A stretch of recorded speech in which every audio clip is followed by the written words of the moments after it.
This video is going to cover step 2 of the iTree Canopy project configuration. If you've already completed step 1, so you've added in your boundary, you've either chosen the US boundary, loaded a shapefile, or drawn the boundary of your area of interest, you can go ahead and hit next. And those 3 methods are covered in previous videos.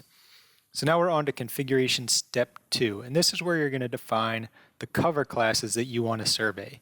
So we have some defaults in here. These are our basic land cover classes. If you wanted to use just 2 classes, tree and non-tree, you can click on that. But either one of those will give you a place to start. But really, you should take a look at these and decide what's most important for your project. Instead of just doing impervious roads, would you like to break out parking lots and driveways from other road surfaces? Those may be easier to cover with tree canopy. Perhaps you want to see, where do I have trees covering impervious surface versus where I have them covering pervious surface? Or maybe you want to catch something like where you have possible areas that you could add tree canopy cover. So you can edit these classes. You can delete all the classes you want and start over. If I wanted to edit one of these, I just need to click on the row, and then I click on this edit tool down here, and I can change the name of the class, the abbreviation. If this was going to say I was going to change this class to tree cover over impervious surface, then this would be a tree cover class, and I'd switch it to yes.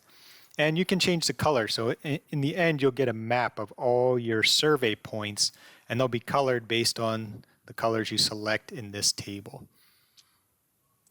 I'm not going to change any of those, but that's how it would go. If you want to delete any of these categories, just select the row you want to delete and hit on the trash can.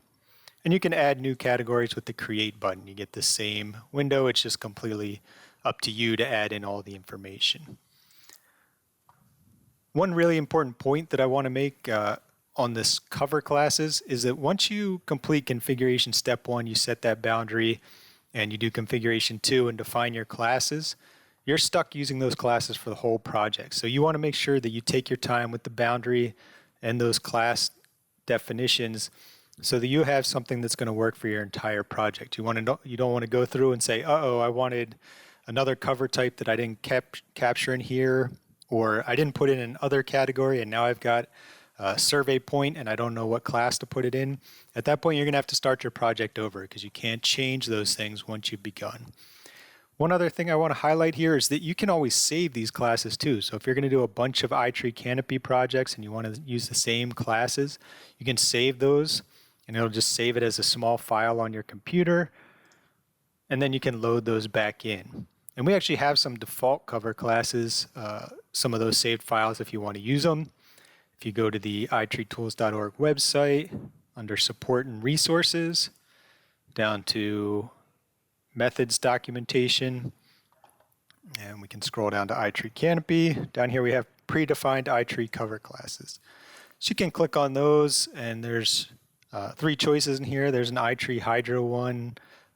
These classes could be used directly in the iTree Hydro tool. We have a long and a short version of those. And then we have a version that was provided to us by the Wisconsin Department of Natural Resources because they were doing a bunch of iTree Canopy projects and wanted to use the same classes for each. So just to show you real quick, I can load in one of those. I have that Wisconsin one saved to my desktop, so I just clicked on load here, and I can browse to my desktop. And there's those cover classes, and I can open those, and now you can see we've got those new cover classes in here. And again, we could edit these to make sure they work for our project.